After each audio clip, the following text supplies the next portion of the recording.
But it was a grand experiment, from the philosophy. It was an adventure. It was a chance to do some things that a lot of people were talking about, but no one was really doing.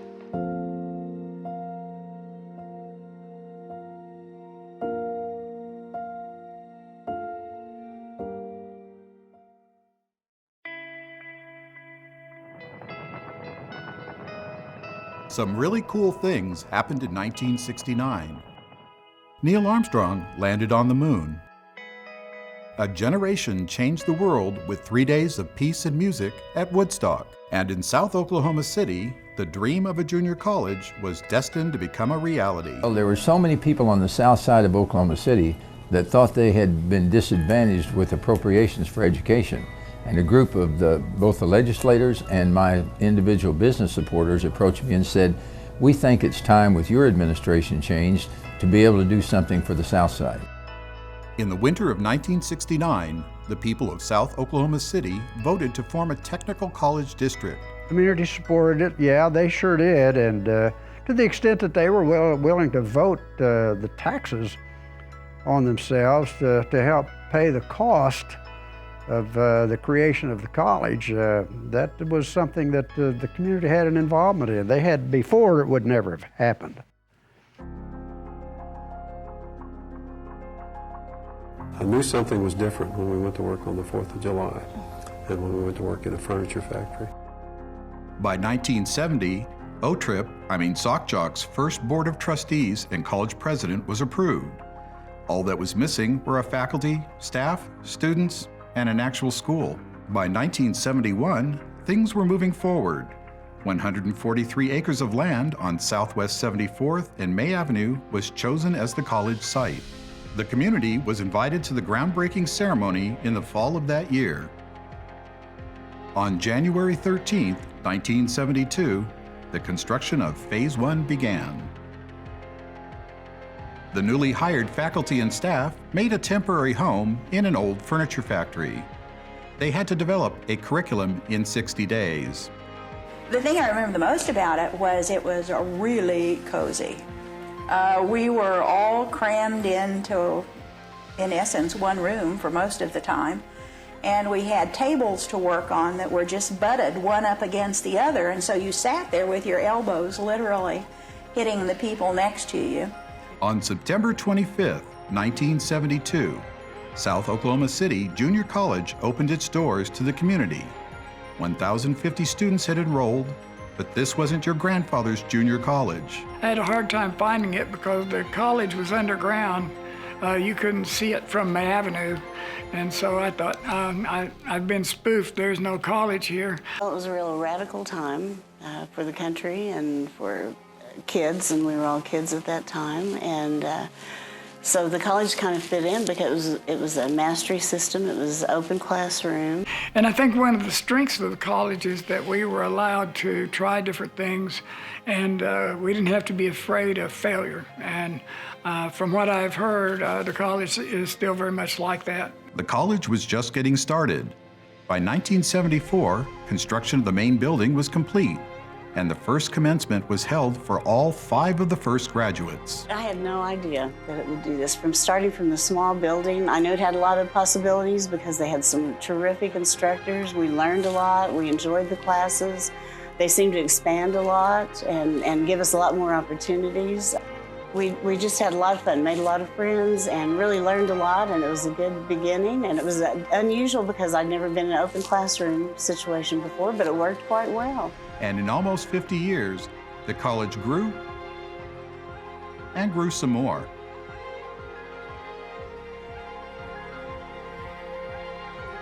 This is what 50 looks like. Today, OCCC enrolls over 18,000 students and is the 4th largest college in the state of Oklahoma. Regardless if you want to be a physician or, a rocket scientist, you can get your start here. And with faculty that are master's level prepared or above and are so passionate about whatever it is that they teach and choose to be here. I feel like this is like a second space for me. I can just chill and just be really safe, like it's a second home and everything, which is crazy. This is a college. At first, that's like, it was my mindset. Like this was a college, so why would I feel like this is my second home? And then I just realized it's a really open spaced area for students. There's a lot of welcome atmosphere happening. It's a lot of positivity.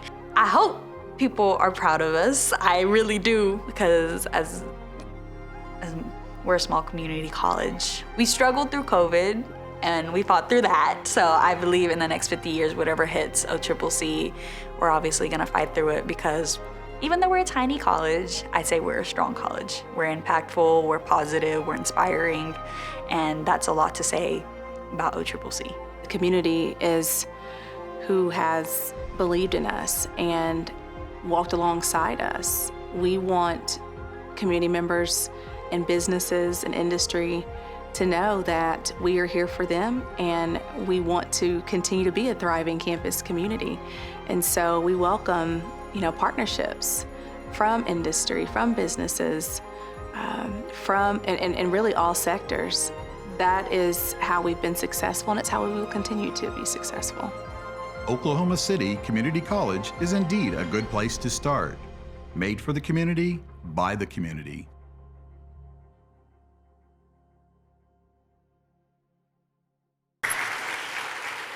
I would now like to ask Dr. Matra Staley-Jones, our 11th president, to join me. She became the president of OCCC in March of this year, the first woman and the first person of color to serve in this capacity. She earned her doctoral degree from Vanderbilt University, and in fact, her dissertation focused on students at OCCC. Please welcome President Matra Staley-Jones.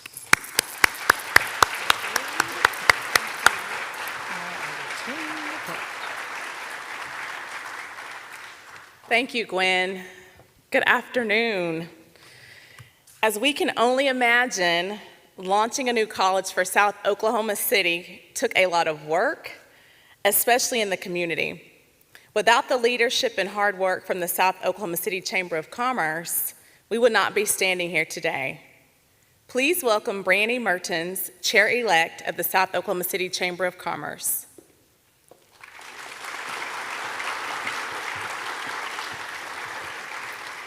Brandy, we are very grateful for everything that the South Oklahoma City Chamber of Commerce has done for the college for the past 50 years.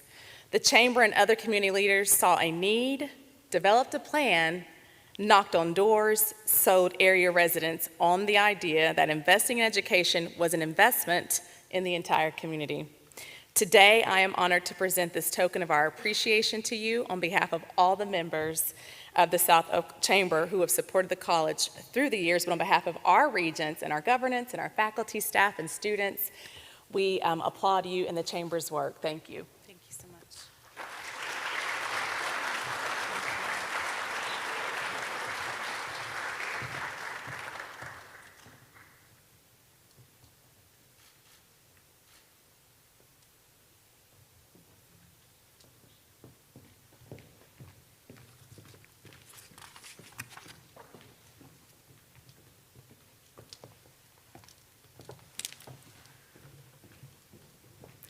Thank you.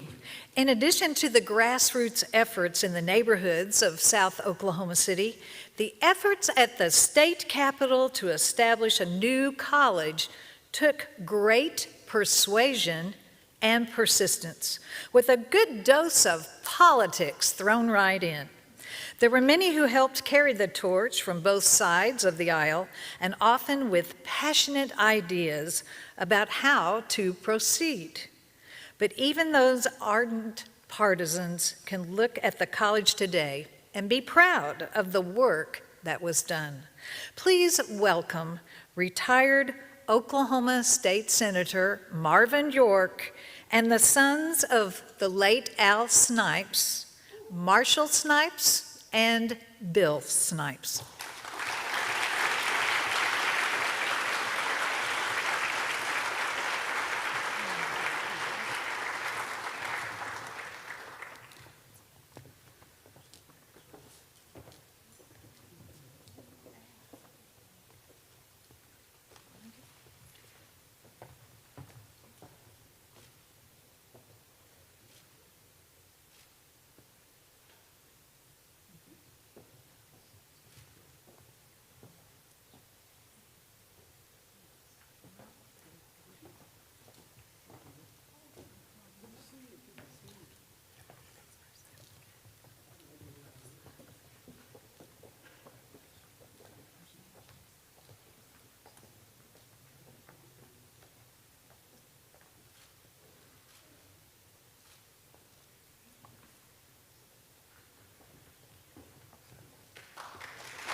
Depending on who you ask, it was the Democrats or was it the Republicans who made the college what it is today? The truth is, the college has benefited from the leadership from both sides of the aisle. Senator York, your work with the South Chamber of Commerce and then at the Capitol through the years was pivotal in the college's development. We are grateful that you carried the torch throughout your legislative career. And Bill and Marshall, although from a different political party than Senator York, your father, Al Snipes, uniquely was selected to serve as a member of the first Board of Trustees for the college, even before it was part of the state's higher education system, and then as a regent once it was. Although he did not serve in the legislature, I understand he was considered the leader of the state Republican Party at the time. 2 men, 2 parties today representing countless other public servants. Senator York and the Snipes family, again, we are very grateful for the work done on our behalf, and we are so proud to honor both of you today. Thank you for being with us today.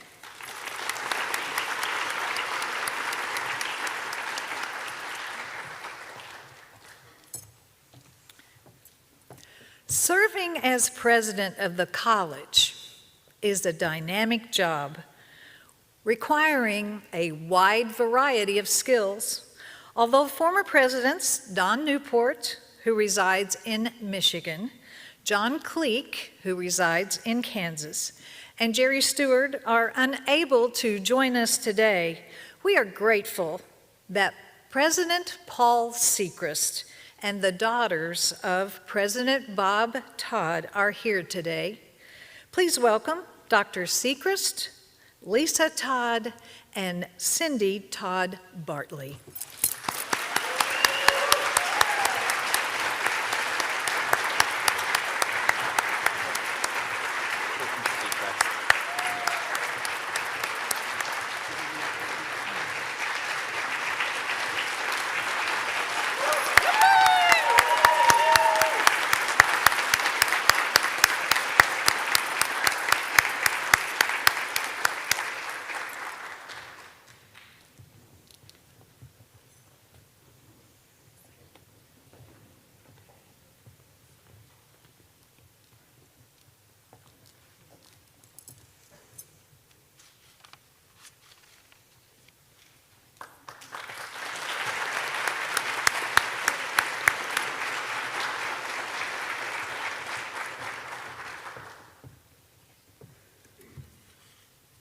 President Sechrist, having now shared the same responsibilities that you so ably handled, I know both the joy and the challenges that come from the job.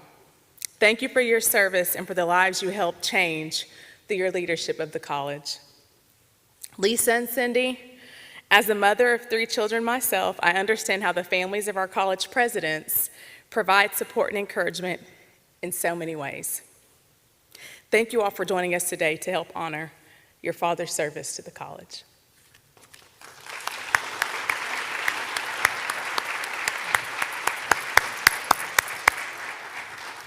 In addition to the leadership from our presidents, our Board of Regents makes significant contributions to the college. To represent all of our current and former regents, please welcome the current chair of the Oklahoma City Community College Board of Regents, Mr. Kevin Perry. Hello, Kevin. Good to see you.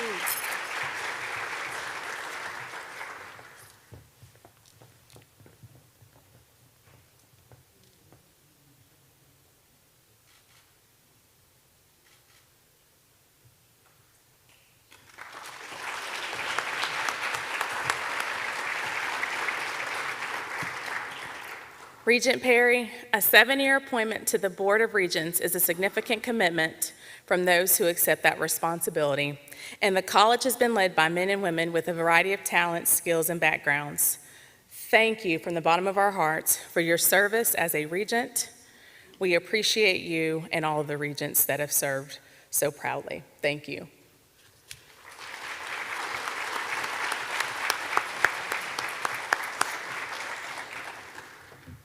Thank you, Dr. Jones.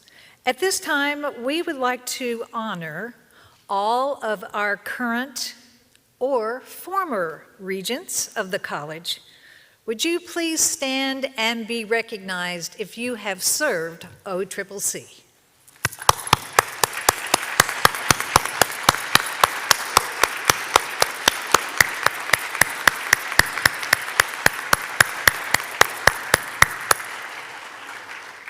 It's very special that you all are here today. Thank you.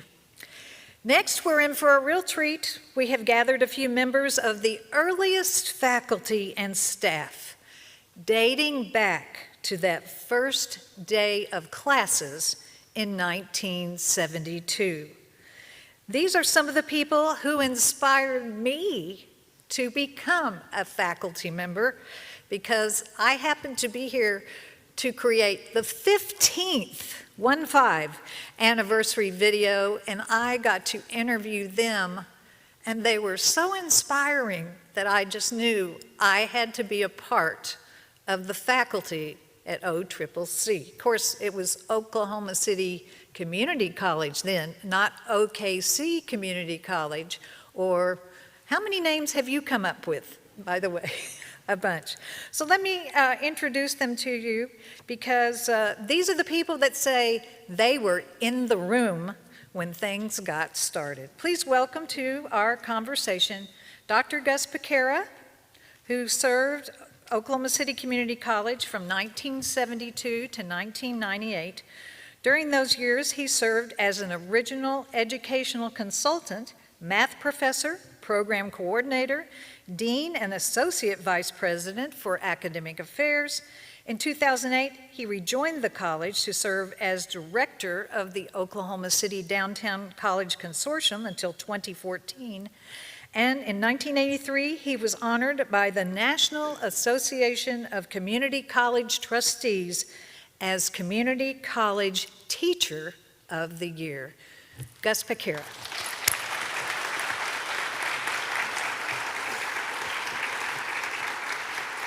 Next, my colleague of 30 years, Sue Hinton, taught English from 1972 to 1977, and then taught journalism and served as advisor of the award-winning student newspaper from 1978 to 2016. She was the first recipient of Oklahoma City Community College's President's Award for Excellence in Teaching in 1994, and in 2009, she was inducted into the Oklahoma Journalism Hall of Fame for her leadership with the award-winning student newspaper, you know it, The Pioneer. Please welcome Sue Hinton.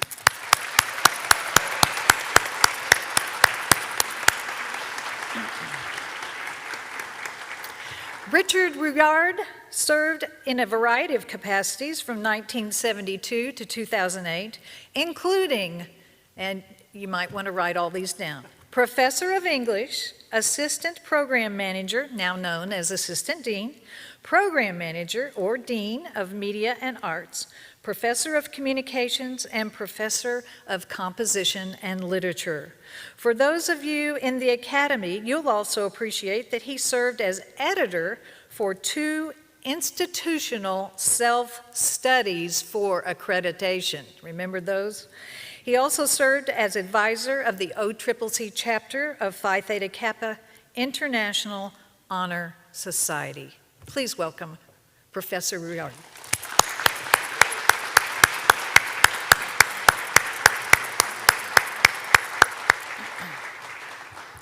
Lance Ward joined the college staff in 1972 as Director of Public Information, and then served as assistant to the president. Let me translate. He was the one that got to get everyone to come to the prairie field to come to school. He is the one that promoted our message to the world. He left the college in 1981 to serve as Senator York's staff, and later was named Executive Director of the Higher Education Alumni Council of Oklahoma. While at OCCC, he served in a wide range of capacities, even teaching photography and news writing for a couple of years. Please welcome Lance Ward.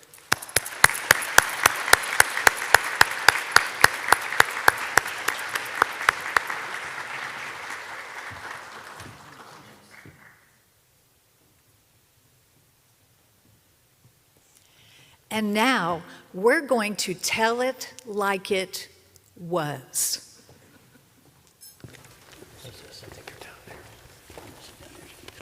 I can go over here. I think this is pretty impressive. You invite people to tell stories about the college, and they prepare. As did I. So each of these people will be taking on kind of a different topic about those early years. And Gus, I would like to start with you. I have written notes of no walls. What was that like in those early years? Exactly that. What we had was a 64,000 square foot square building, and no walls, hardly any windows. It was an underground? And it was half underground, but made to look like it was entirely underground. It was bermed up on all the sides. Now there was a clear story area, and you might have noticed that in the film. And it was the only thing you could see from May Avenue, let's say. And it was the size maybe a large one-story house. And so everybody thought that was the college. And but underneath that was this wide open space. Most of the walls were, almost all the walls were temporary. And they were 4-foot and 8-foot panels with some carpeting on it, supposedly to prevent sound from leaking out. Well, they had gaps between each panel, so that didn't help. But, and most of them were 4-foot. And so you could literally look across that whole area. Now, to get a picture, those that are familiar with the college now, this was the science building, which is called now the Science Center, and only the first floor. And so to get around, there were no north, south, east, west hallways. They were just walkways between classrooms that most of them were 4-foot panel high.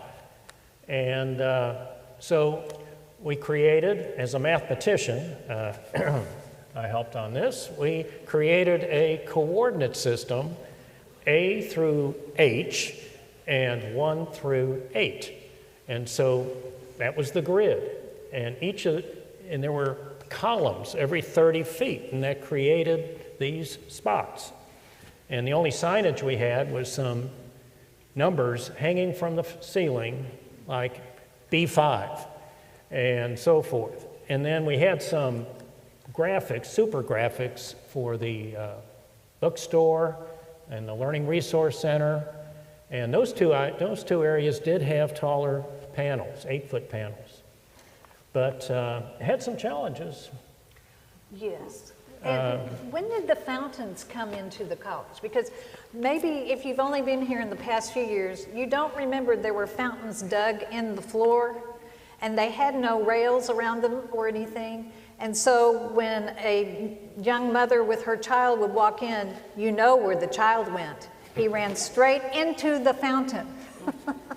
Did that come much later? I think that came a few years later. Because it was to create the white noise, right. What is now, I guess, the main building.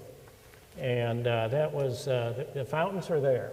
So primarily this was the Science Center. This is what is currently the Science Center. Right, so which that's was the original less tornado than a bunker. tenth of the entire college right now. Yes. And so it was open space.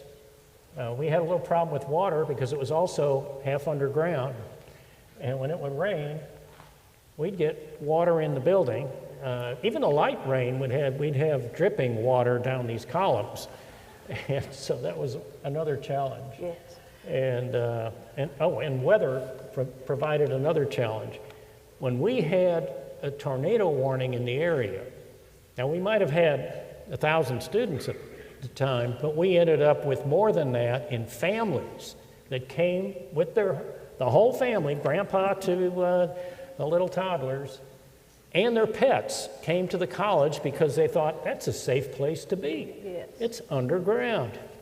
Well, it turned out it wasn't a safe place to be, but it was interesting, especially when you have dogs, cats, and even a duck. A duck. A family would always bring their duck with them when there was a tornado warning. Let me ask Sue about families, because the impression I got, but many years later, was that this college was really all about family. Well, and I would say that's true. And before I remind people, some of the people here remember those family days, I want to just reintroduce my friend Gwen Faulkner-Lippert, who worked with me for 30 years.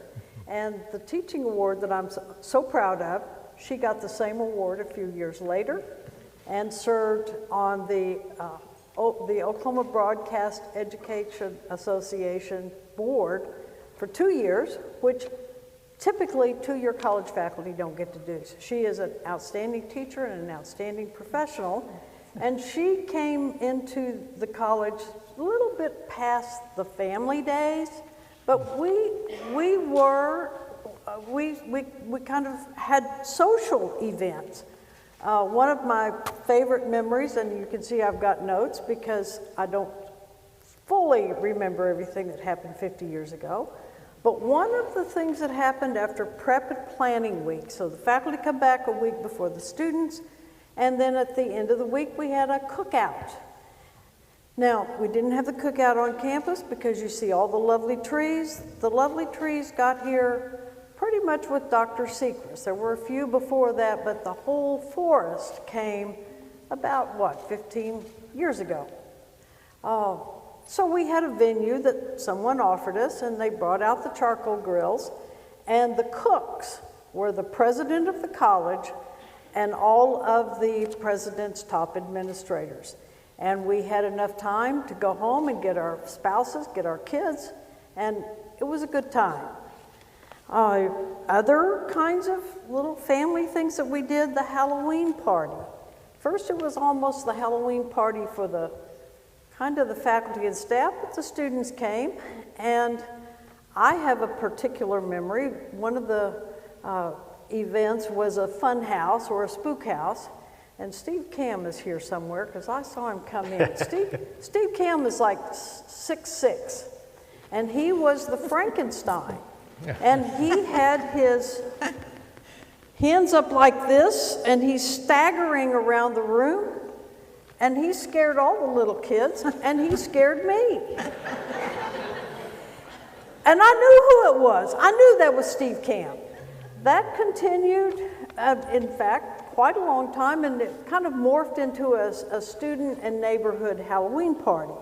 But it started out with just the little group of faculty and staff and making plans. The Arts Festival, and I think people remember the Arts Festival. If you were on the faculty, one of your sort of expected duties was to go and work the Coke wagon, because the Coke wagon was a major fundraiser for our scholarship fund. And for the first many years of the Arts Festival, we still had class on Memorial Day. I mean, when the very first people came, I came actually September 1, so there were people who'd been working here months ahead. The very first day of work for quite a few faculty members in the first group was July 4th, because July 4th was not a holiday at South Oklahoma City Junior College. Things have changed. And finally, probably the last of our little family events that we finally had to admit its time had come was the Christmas luncheon, and it was, nice food and tablecloths and the ugly sweater or the ugly tie contest. And there were more than a few people who were sad that they could no longer be a contestant. But that was kind of The atmosphere when we were a faculty of 20, 25, now the faculty is 150, and it just isn't the same. Thank you, Sue. Richard, you were here from the beginning, as was Carolyn, your wife. Right. And one of the things that impressed me about the college was we were always identified nationally for our innovation and our innovative approach to education. Can you tell us about the early days of that? I think in 1972, when the Board of Trustees authorized the college to go ahead and start thinking about offering classes, there were a couple of community colleges in the United States that were doing innovative things. One of them was Oakland Community College in Bloomfield Hills, Michigan. Big college for its time. But one of the former employees of that college was Al Canfield, and Bruce and John and Hugh hired him to come and give us some presentations on ways that we could implement our innovative approach to education, which was going to be mastery learning through systems approach. And that meant that we would have behavioral objectives based on a book that was written by Robert Mager. And these were going to be behavioral objectives in a systematic process so that before you could move on to the next step, you had to master this step. And that was pretty innovative with that whole concept of mastery learning through behavioral objectives. And these were educational objectives. They were mostly focused on what you and I would call action-oriented, but they had to be measured as well. For example, if you go to an ear surgeon and he's going to replace your eardrum, you want him to have done that before, because you want him to know how to do that before he operates on you to give you a new eardrum. Well, the whole idea was, say in English, you could read about writing essays all day long, but until you could master the concept step by step so that you could achieve writing an essay from an introduction with a thesis statement or a main idea, and then some body paragraphs to support that main idea, and a conclusion, until you could do that and master that activity, then you really hadn't mastered the concept of English comp. So we had that systematic approach, behavioral objectives. The other thing you mentioned earlier was the entry points. In the early days of the college, you could start college every 5 weeks. There were 10 entry points. And you could start a new course every 5 weeks if you wanted to. And you could operate on an independently paced basis. So that if I was teaching an English composition class, I might have a group of students that started today, and then 5 weeks from today, I would have a new group. So I was teaching to people that had already had experience for 5 weeks, and then a new group. And it was amazing how that first group ended up helping the second group. That was a big thing. And then one other thing I'd like to point out is that in the systems approach, based on what Al Canfield taught us, we had a large number of learning packets for each course, and each learning packet was divided up into modules, and each module had slide tape presentations if they were appropriate. And so you had to test if you wanted to test in one area. If you didn't pass the test, you couldn't move on, but you could retest. And the whole idea of non-punitive grading was, in the end, the only grade you could get was mastery, but if you didn't finish a class, there was no record of you having taken the class, so that you weren't punished forever and ever and ever with an F on your transcript. No Fs. Right.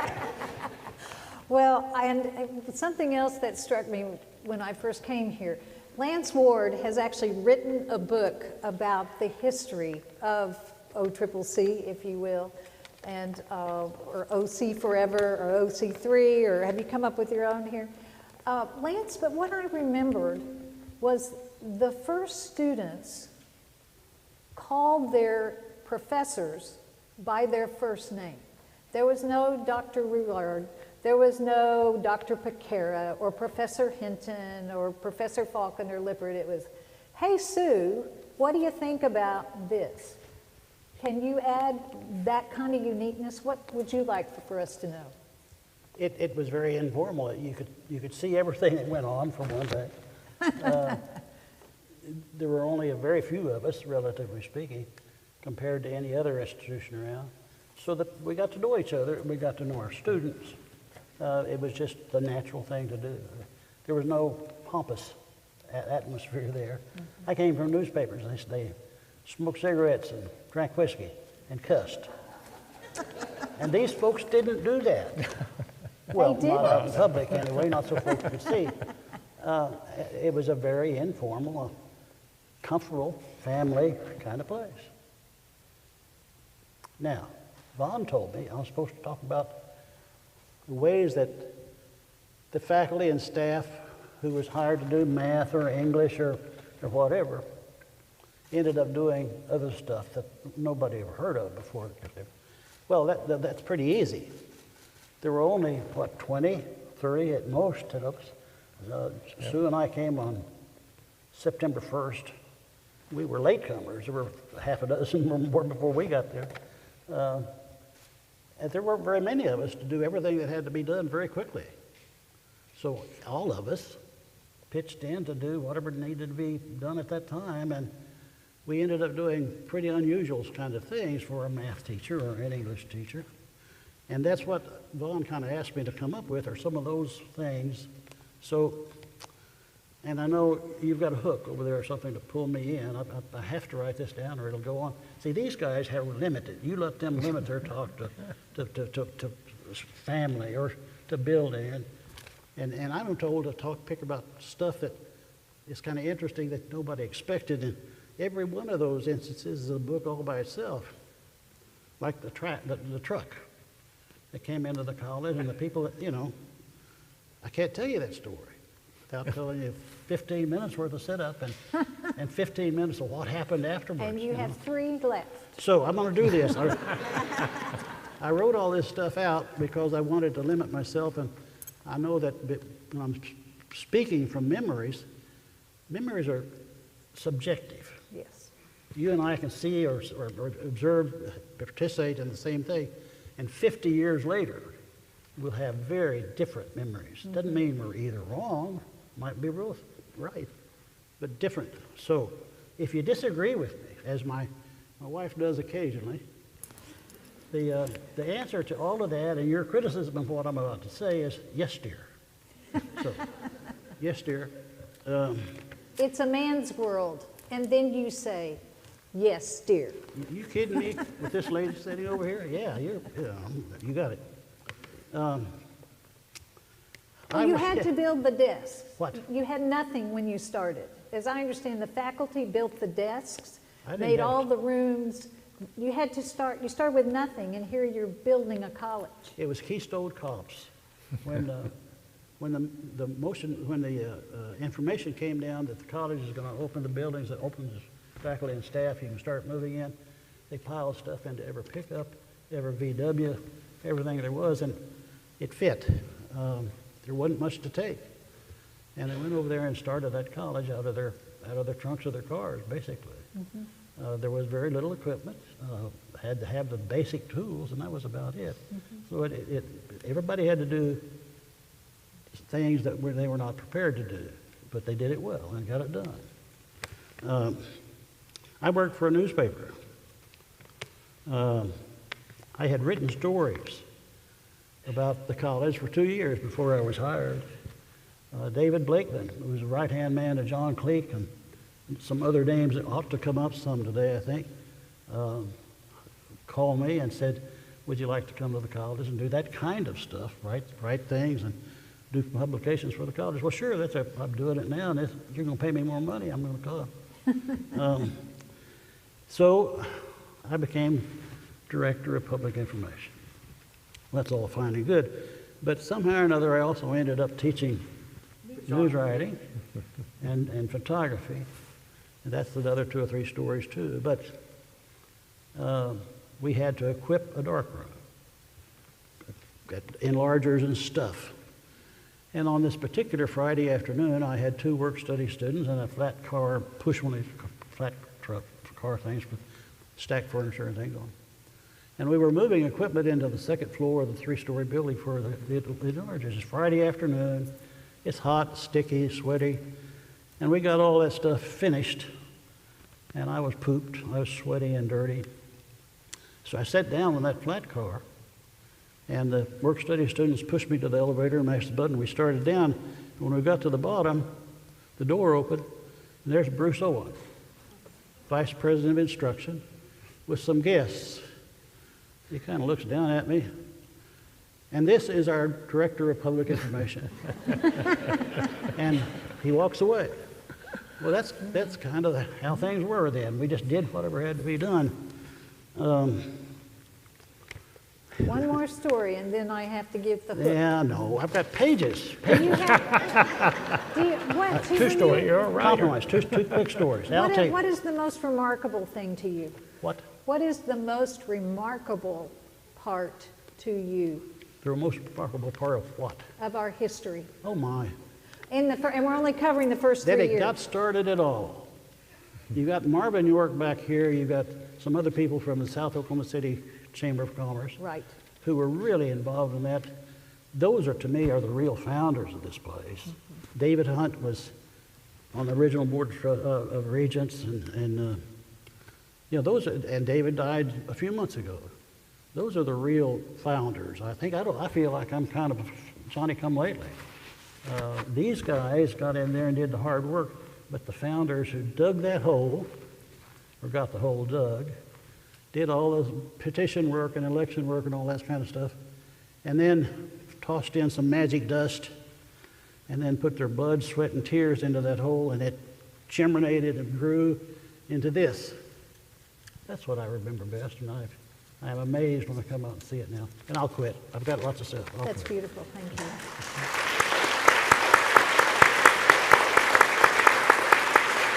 So, Carolyn Rouillard was going to be part of our panel, and she was not able to, but she wrote some thoughts that I thought would sum up this part of the Founders Day today, if I may share her thoughts. Please do. And these are Carolyn's words, if I can get through them. The college has come a long way from mounds of dirt and underground beams in a pasture to a beautifully landscaped campus. From a community of people with a dream, from faculty and staff who gave their heart and soul to an ideal, from students who wanted to learn in a practical, meaningful way. So Carolyn goes on, I have fond memories, having experienced being a student, a temporary employee, a part-time and full-time support employee, a professional non-faculty employee, acting director, and an adjunct instructor. I experienced it all. My mission has always been life and live life to the fullest, learning, loving, and leaving things better than you found them. I can say I fulfilled that while at the college. The college now has new leadership, and I challenge the community, the college faculty and staff, and the students to reflect back on those beginnings and renew the founding of principles of family culture, total commitment to your ideals, respect for others, and above all, a spirit of caring. It will be exciting to see what the next 50 years can bring with renewed dreams for all. Carolyn Rouillard, employee, 1972 to 2009. Beautiful. Beautiful. Now, I would like to thank you all for your contributions to the college, and it is such a pleasure to barely scratch the surface. I know that. but President Jones would like to have a photo with us. So President Jones, if you would come out and if we would assemble here. Also, Jeff Shagru has a wonderful gift for each of you.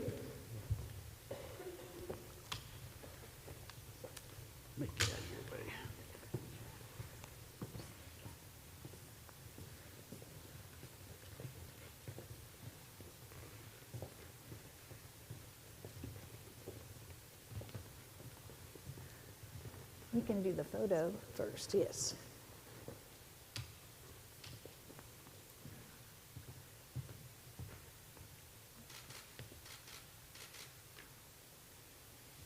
Thank you.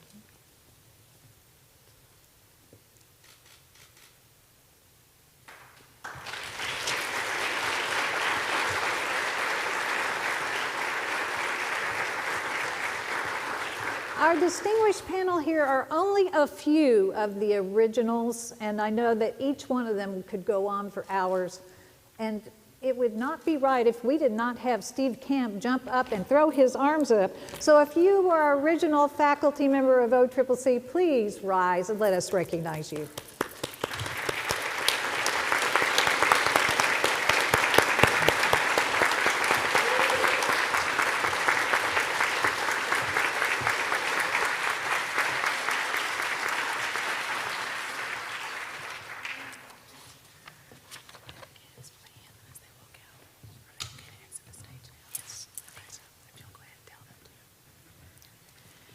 Let's hear it for our panelists.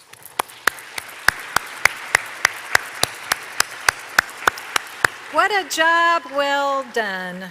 And the one other thing that really impressed me was that students were always the focal point of everything that ever happened at this institution. And that is a job well done. As you visit today, please notice the name tags of each of the original faculty. And the originals have on their name tag a red star. So thank them for all these years of supporting Oklahoma City Community College. Thank you. We would also like to recognize all of the faculty and staff who have served students during the past 50 years. If you are a former faculty and staff member or a retiree, would you please stand and let us recognize you?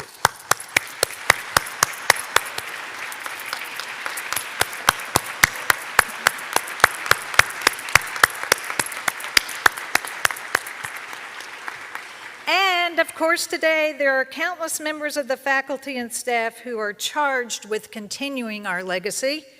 If you are a current employee in any way, stand up and yell, hip, hip, hooray.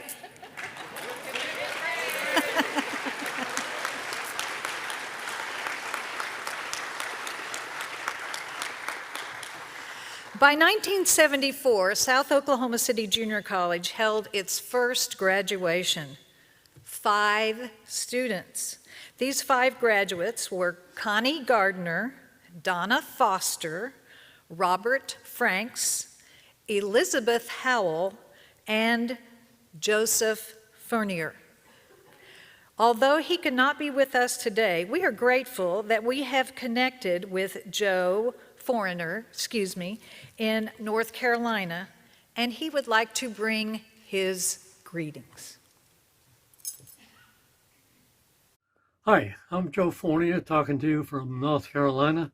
I was a member of the original graduating class from South Oklahoma City Junior College. The college provided me with an opportunity to continue my education while pursuing a career with the Federal Aviation Agency and raising a family.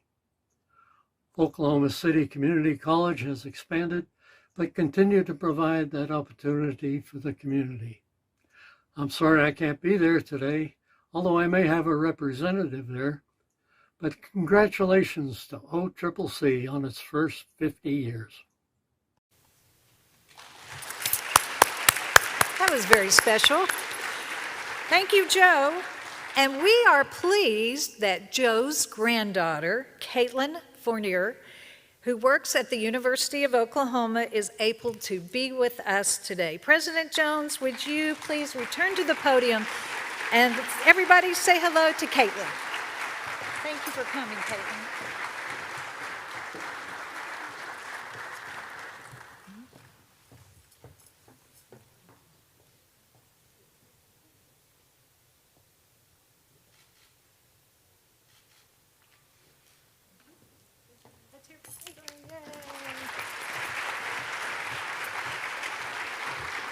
Caitlin, we are so happy that you can represent your grandfather today. I know we've shared some photos of that graduation day with you, and you must be proud to know that he helped set a standard for thousands of students who followed him. Thank you again for being here today.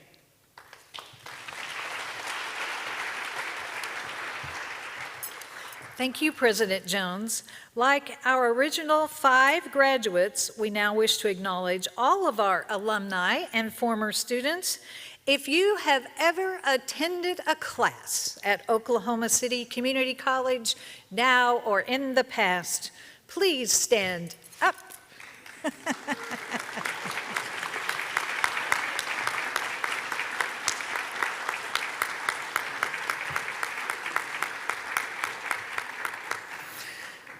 And I bet you still remember it. Well, we only have shared a glimpse of what it took to bring the college from this day in 1972 to today. 50 glorious years of innovation and commitment to meeting students where they are and changing their lives in a way that only education can. To help chart our path forward, I would like to ask our new President Jones to share with us her vision for the next 50 years. Wow, good luck. Please welcome President Jones. Thank you, Gwen. You've done such a tremendous job today, so appreciate all the work that you've done in helping us honor our very distinguished guests. Well, I'm very excited to be here and honored. It is very humbling to just hear all the stories, and I really want to thank everyone who has played a role in today. Certainly Robert Ruiz, who chaired the committee, Evelyn Schaefer, and the team of the foundation, our leadership team. We have various faculty members and staff who really poured their hearts and souls into this entire celebration that kicked off I suppose 10 days ago. And so we have been nonstop with just different activities to commemorate this incredible milestone. But again, I want to thank everyone who really played a role and everyone for being here today. This institution began as an idea. It was an idea shared by visionaries who looked beyond the horizon and imagined a college that would uniquely serve this community and shape the state's future. Today, those big ideas are reality, and a reality that has thrived for 50 years. But take a minute to imagine that first day. For some of you, it won't be that hard. There were more than 1,000 eager students enrolled on September 25th, 1972. They only had a few educational programs to pursue, and they had the challenge of finding the building, as you heard in the video. There is no doubt that 50 years later, we are not hard to find. We are part of the landscape of Oklahoma in so many ways.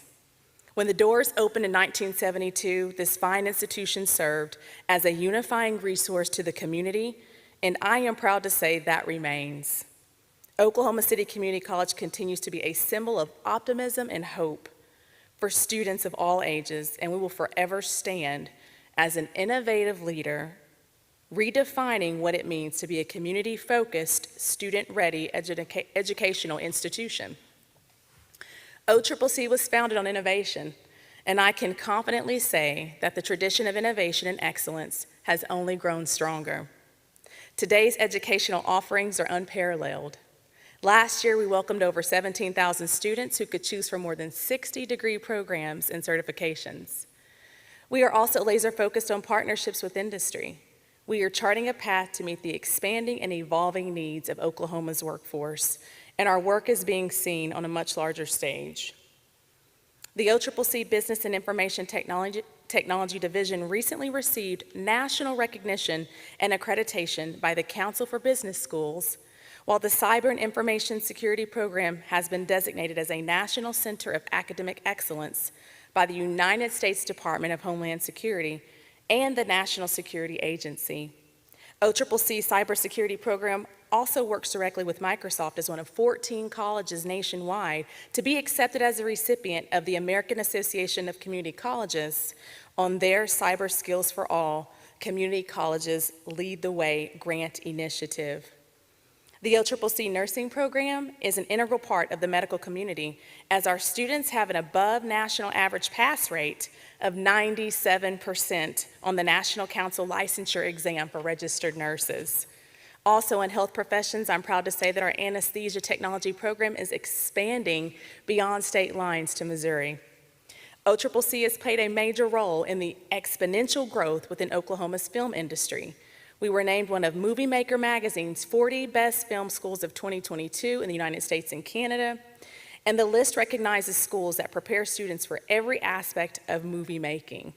OCCC's digital cinema production program offers hands-on classes with instructors who are actively working in the industry.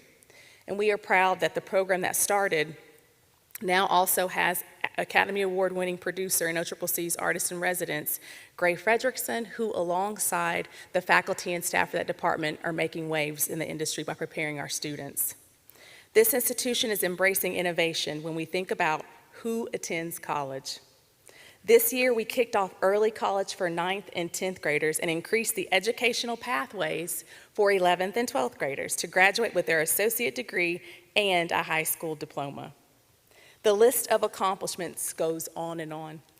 I am humbled by the work of our faculty and staff and the work that they do every single day and the leadership of our regents to ensure that we are a world-class institution offering in-demand educational experiences. Of course, none of this will be possible without the hard work, sheer determination, and the dreams of the founders, the first faculty and staff, and our first students. Thank you to the countless people who forged forward with a plan for a college in South Oklahoma City. We couldn't name everyone today, but know that your contribution is recognized and appreciated.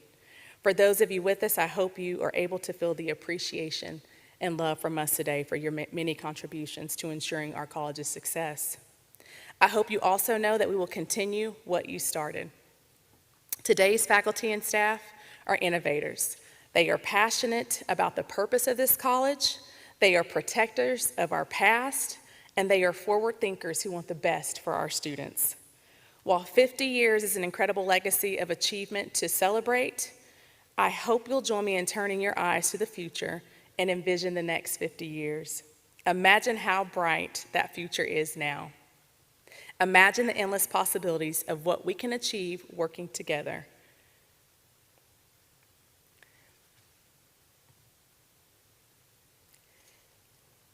Imagine how we will impact future generations. I can't wait to see what the next 50 years at Oklahoma City Community College holds, and I am honored to be in this role and to work alongside those that I work with every single day. You're making a difference, and you will continue doing so. Thank you.